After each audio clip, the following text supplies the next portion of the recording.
Kita tinggal mau terima atau enggak. Salah satunya bukti bahwa itu bukan kehendak Allah, itu kehendak manusia. Jadi tidak yang dimaksud dengan izin Allah itu bukan berarti semuanya kehendak Allah. Ada yang dikehendakinya, ada yang diizinkannya. Antara kehendak dan izin itu berbeda. Contohnya, Ustadz mengkehendaki sesuatu dibuat, tapi ternyata dibuat orang berbeda. Tapi Ustadz tetap izinkan, walaupun itu bukan kehendak dari Ustadz.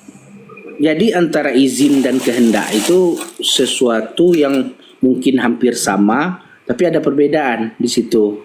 Jadi maksudnya bukan Allah mengkehendaki kejahatan, tapi Allah mengizinkan seseorang berbuat kejahatan. Artinya bukan Allah yang jahat, tapi ada faktor yang membuat jahat di muka bumi, tapi Allah izinkan. Tapi dengan catatan setiap apapun yang terjadi ada konsekuensi. Kan itu maksudnya dengan pembalasan. Jadi bukan berarti karena bukan kasih sayang Allah kok itu bisa terjadi. Allah kehendaki manusia ini lahir di dalam keadaan kafir, tapi kemudian Allah permudahkan dia untuk mendapatkan yang namanya mendapatkan ilham ataupun mendapatkan hidayah. Jadi intinya Allah memang telah mengatur apapun yang akan terjadi di bumi, Allah atur. Tapi yang teristimewa untuk manusia, Allah tidak menciptakan dia sebagai makhluk insting. Allah ciptakan manusia itu sebagai makhluk akal. Maksudnya dengan malaikat yang Allah perintahkan sujud, ya sujud aja. Manusia Allah beri kehendak, Allah beri free will. Apa artinya kehendak bebas itu? Allah Allah ciptakan dua konsekuensi. Artinya Allah takdirkan dia untuk susah. Boleh dua, boleh jadi karena kejahatan dia, boleh jadi karena ketaatan dia. Jikalau dia susah karena ketaatan dia, Allah balas sesuatu yang istimewa. Tapi dia susah karena kejahatan dia, Allah balas dengan sesuatu yang menderitakan dia. Artinya di situ ada free will, ada kebebasan yang diatur untuk manusia, walaupun masih di dalam lingkup koridor takdir Allah. Jadi artinya bukan kejahatan Allah yang buat, tidak. Bukan kejahatan atas kehendak Allah, tidak. Tapi Allah izinkan orang berbuat jahat. Mungkin menurut pendapat saya begitu, Ustaz. Masalahnya dari dalil-dalil yang saya dengar. Jadi cara pemahaman kita mungkin berbeda tentang itu, ya kan. Jadi artinya bukan Allah marah, Allah maha marah-marah gitu, enggak. Karena Allah maha pengasih, Allah tidak marah. Tapi Allah cuma memberikan gambaran konsekuensi kepada manusia bahwa apabila berbuat baik itu memang untuk memotivasi manusia untuk berbuat baik. Tapi yang namanya sifat manusia atas free will-nya, atas kehendak bebasnya, dia akan tetap berbuat yang seperti itu. Apakah itu sudah ditakdirkan? Tidak, itu pilihan manusia itu sendiri. Sebab takdir yang dibuat Allah untuk manusia tentang ajal, tentang rizki, tentang jodoh, itu yang betul-betul tidak bisa kita menebaknya. Tapi takdir yang lain seperti jalan hidup, memang rezeki kita Allah yang tetapkan, tapi jalan hidup kita yang pilih. Rezeki kita 100.000, jalannya tidak harus berdagang, bisa jadi bertani, bisa jadi melaut, bisa jadi beternak, kan gitu. Tapi rezeki kita Allah tetapkan. Menurut saya, pendapat saya seperti itu, Ustaz. Ya. Assalamualaikum. Waalaikumsalam. Saya sapa dulu yang baru naik. Halo Bang Sarkun. Ya, halo. Assalamualaikum. Ya, waalaikumsalam. Ada yang mau diketahui dari tema? Atau ada yang mau didiskusikan? Atau yang di atas kadangkali ada, boleh juga. Yang Bang Syihab, Bang Sukat, nih Bang Novel. Ya, gimana? Ini satu saja saya mau bertanya. bagaimana kita mengetahui bahwasannya diri kita ini sudah berada di maqam la haula wala quwata illa billah? Jelaskan.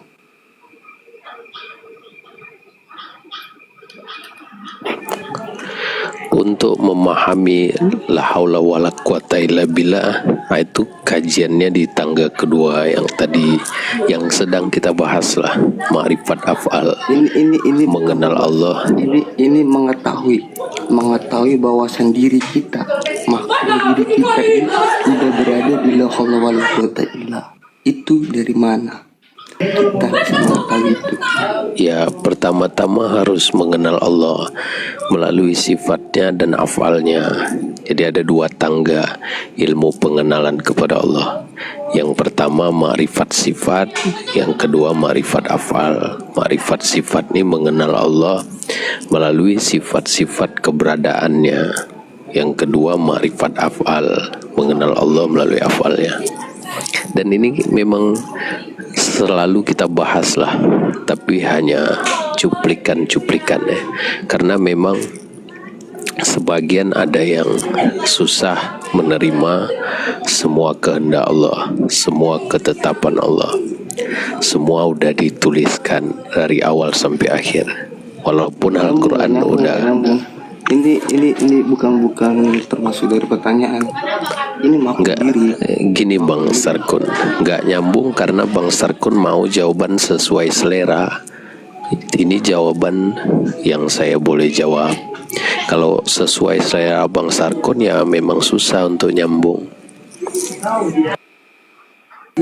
Jadi saya balik tadi ke bahasan masalah takdir ya, atau masalah semua kehendak Allah. Macam mana kita boleh memahami semua adalah kehendak Dia, dan manusia sama sekali nggak bisa memilih. Itu dalam surah Al-Qasas Dia juga berfirman, Dia menciptakan dan Dia yang memilih apa yang Dia kehendaki. Maka nalahumul khiyarah, kamu sekalipun gak ada pilihan.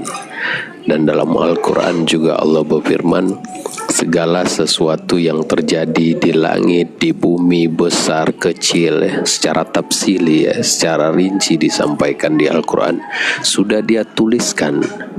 Dan dalam Al-Hadid ayat 22 Dia berfirman, Dia menuliskan segala sesuatu sebelum Dia menayangkannya, nabro'aha. Jadi Allah udah tulis dari awal sampai akhir yang kita kenal sebagai qadha, ketetapan Allah yang azali, udah selesai dari awal sampai akhir. Dan apa yang Dia tulis dalam pengetahuan Dia sudah tetap.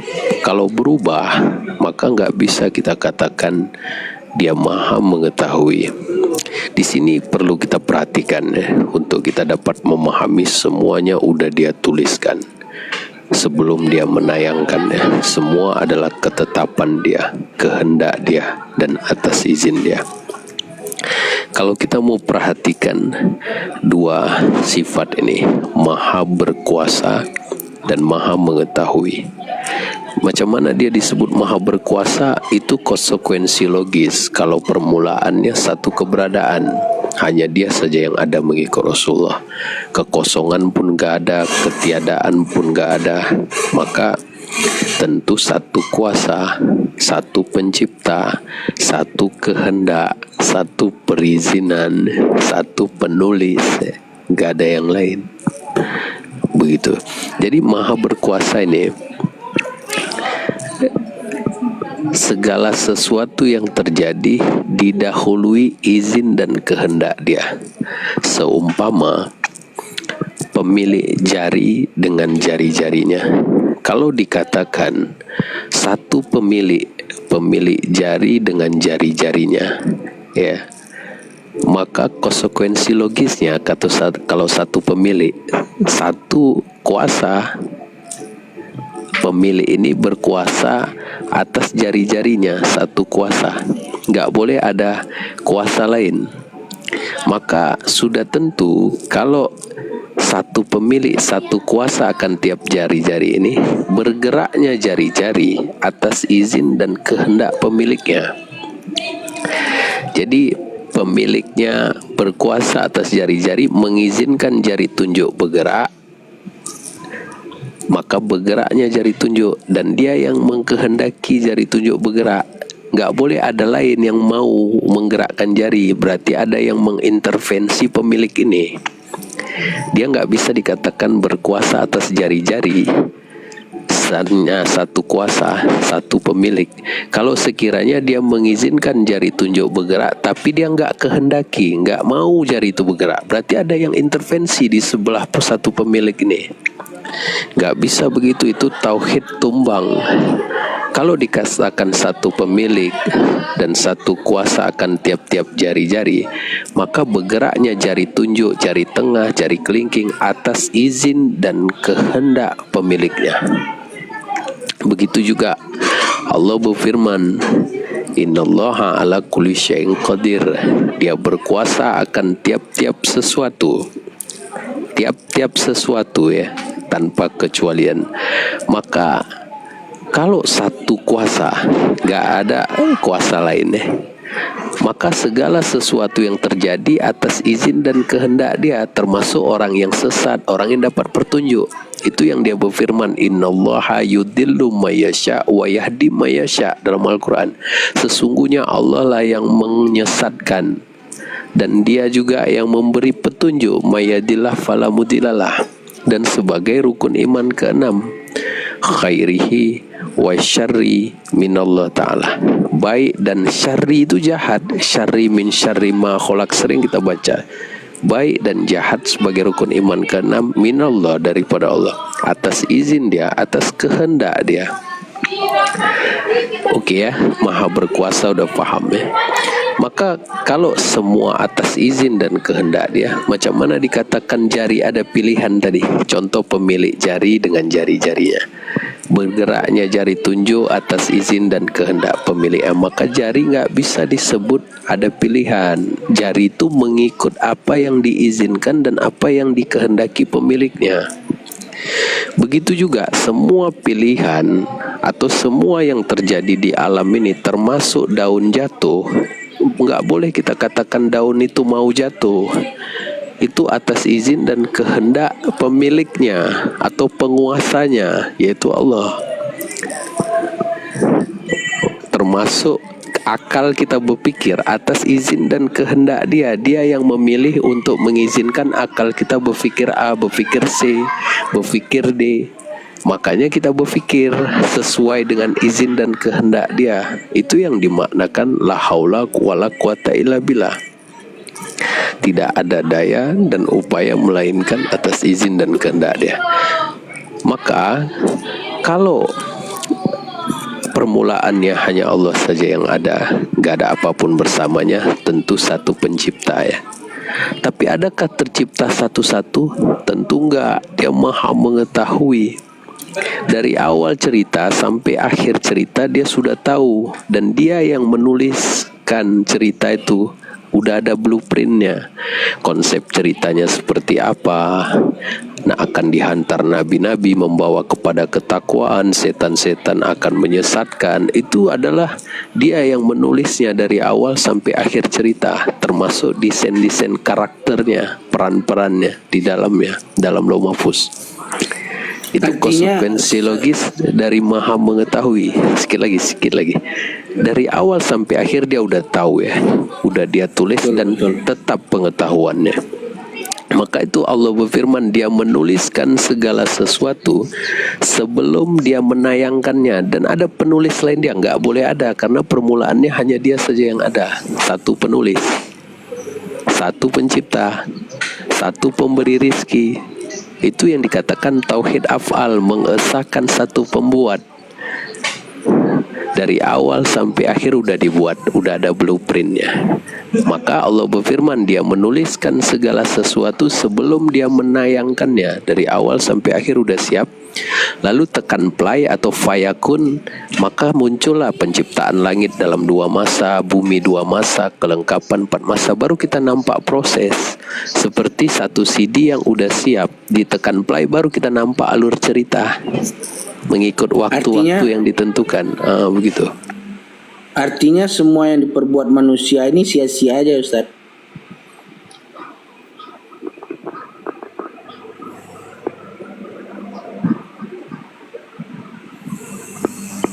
Artinya semua yang kita usahakan di muka bumi ini hanya akan sia-sia. Karena toh dengan rahmat Allah, orang kafir pun tetap akan masuk surga karena kasih sayangnya, ya kan? Artinya kita mau memilih untuk hidup susah dengan jalan yang halal atau hidup mewah dengan jalan yang haram, itu kan semua sama saja. Mau kita pun hidup senang dengan cara yang halal ataupun yang haram, artinya kan Allah sudah berkehendak. Ini kan cuman film yang udah siap dibuat oleh Allah, tidak ada lagi pengubahan skenario, cuman ditayangkan begitu saja. Orang yang hobi, yang suka melakukan dosa-dosa kecil seperti membuat film porno, melakukan perzinahan, atau mungkin suka menonton porno, itu semua saya rasa sudah ditakdirkan oleh Allah. Dan karena kasih sayang Allah, mereka pun tidak akan ada dibalas akan keburukan. Jadi setelah kita mengenal Allah dengan cara yang seperti ini, mungkin konsekuensi kebaikan itu, kehidupan kita untuk menjadi yang lebih baik itu saya rasa memudar, Ustaz. Sebab setiap manusia itu tidak hanya puas dengan janji-janji, tapi biasanya kepuasan manusia itu dengan bukti-bukti. Jadi ketika kita membuktikan di muka bumi kasih sayang Allah dengan taatnya kita beribadah, kita mendapatkan berkah atau hidup yang enak. Banyak juga orang-orang yang kafir yang bahkan tidak mengenal Allah, walaupun sudah diberitahu, dia tidak mau tahu, dia tetap mengerjakan perbuatan-perbuatan yang seenak perutnya, tapi dia tetap menjadi orang yang paling sukses, menjadi orang yang paling kaya, yang mungkin yang sering disebut sebagai Allah tetap memberi dia rizki, tetap sesuai dengan gambaran Allah, tapi kehidupan dia jauh dari ketaatan.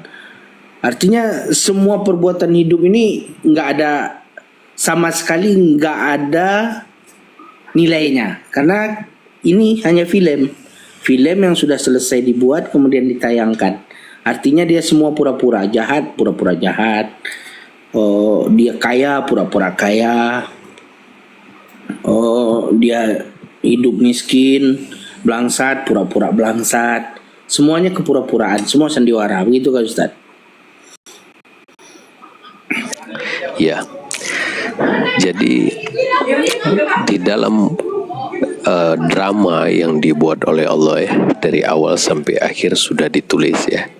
Maka tentu semua peranan berarti ya sudah ditetapkan. Sehingga di dalam konsep cerita yang dibuat oleh Allah, ada orang-orang yang menyadari tentang rahmat dia, kasih sayang dia, atau pengaktualisasi satu rahmat dia. Rahmat dia meliputi akan tiap-tiap sesuatu ya. Rahmati wasiat kulla syai'in dalam Al-Quran. Rahmatku meliputi akan tiap-tiap sesuatu. Maka ada orang-orang yang menyadari rahmat dia. Alhamdulillah, makasih ya Allah ya, ditetapkan peranan jadi orang yang baik ya. Ada juga yang ditetapkan jadi orang jahat, dia tetap dapat rahmat, tapi tidak lebih besar dari orang-orang yang berbuat baik ya, yang ditetapkan jadi orang baik. Jadi satu rahmat teraktualisasi di dunia sebagai drama atau lakonan. Ada yang dilebihkan rahmat dia, ada yang kurang. Yang dilebihkan orang-orang beriman, dan yang kurang orang-orang yang melakukan kezoliman, menzolimi diri sendiri atau menzolimi orang lain, atau melakukan hal-hal yang buruk atau tercela ya, tapi tetap semua dalam rahmat dia. Tapi satu rahmat yang teraktualisasi, sehingga ada jahat, sehingga ada kesulitan, datang kemudahan. Kemudahan inilah tujuan daripada penciptaan. Allah mau mereka menikmati atau rasakan kenikmatan dari kemudahan, sehingga dia jadikan kesulitan. Dan ini hanya satu pengaktualisasi dari rahmat tadi. Dan Rasulullah mengatakan ada 99 rahmat lagi di belakang hari yang dia berjanji. Sehingga Rasulullah mengatakan kalau orang kafir tahu rahmat ini, nggak ada satupun di antara mereka putus asa masuk surga dengan rahmat ini. Karena di surga dengan rahmat Allah tadi kita semua masuk surga. Di surga nggak ada penat, nggak ada perkataan kotor, dan setiap jiwa holistik tidak menyukai perempuan dengan mau buat hal-hal yang seperti rendah di dunia Jadi di sana jiwa itu benar-benar holistik sangat suci, sehingga dikatakan tidak ada buang air besar, tidak ada buang air kecil bermakna tidak ada jantina, alat kelamin nggak ada.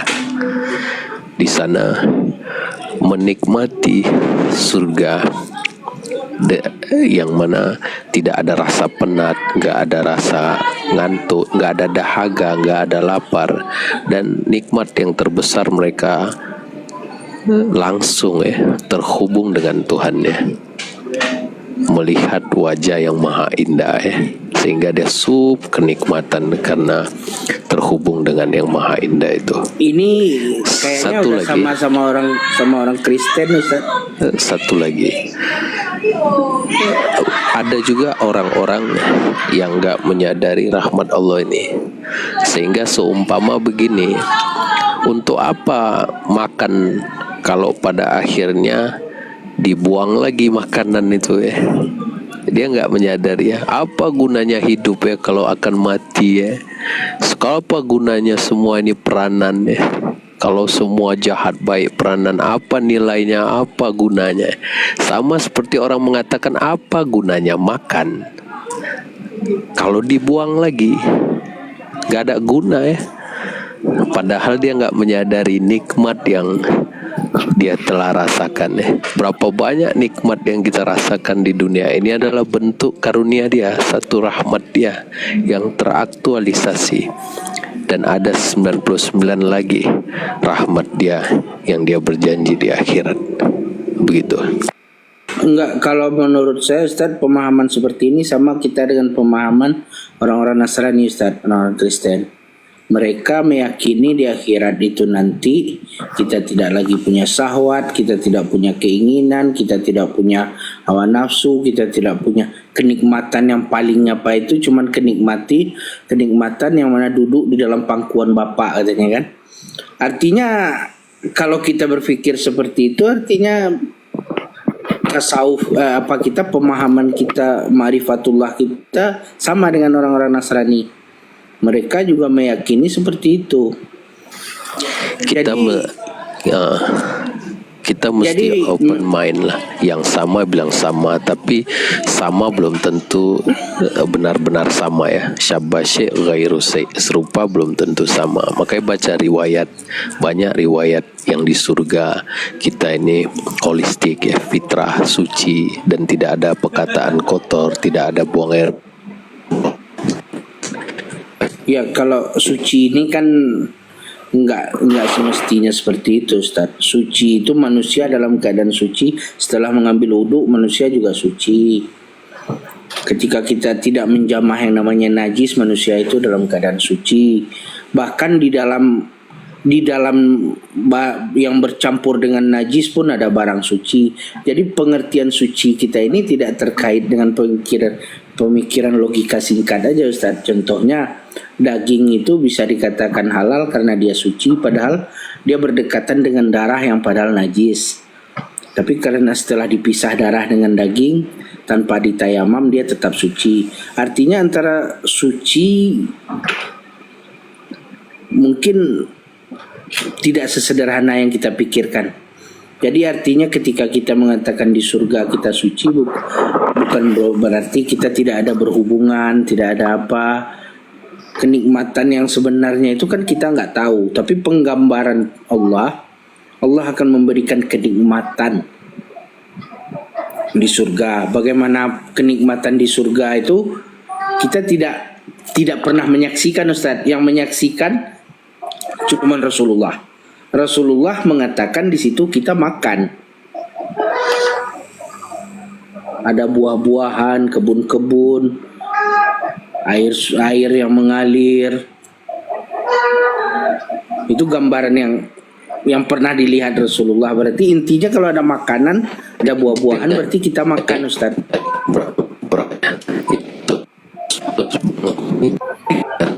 Jaring orang atau apa yang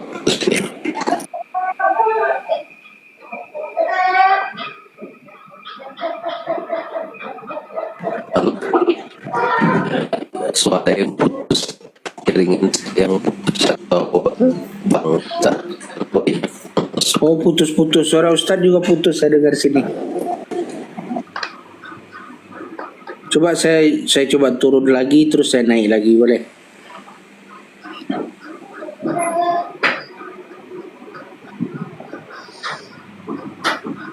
Halo, Assalamualaikum. Putus. Ya, masih putus-putus. Coba saya turun dulu, habis itu saya coba naik lagi.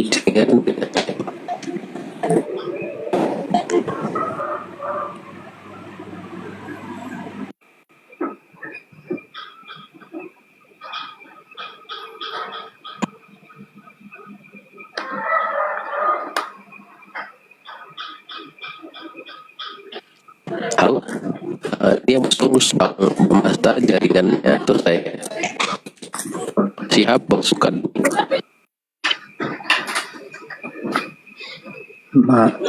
Masih putus-putus, Ustaz.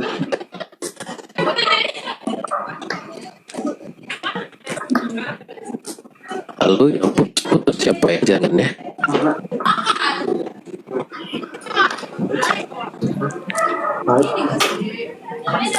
Halo, yang putus-putus jaringan saya atau jaringan siapa? Yang putus-putus? Halo, ada nggak jaringan saya?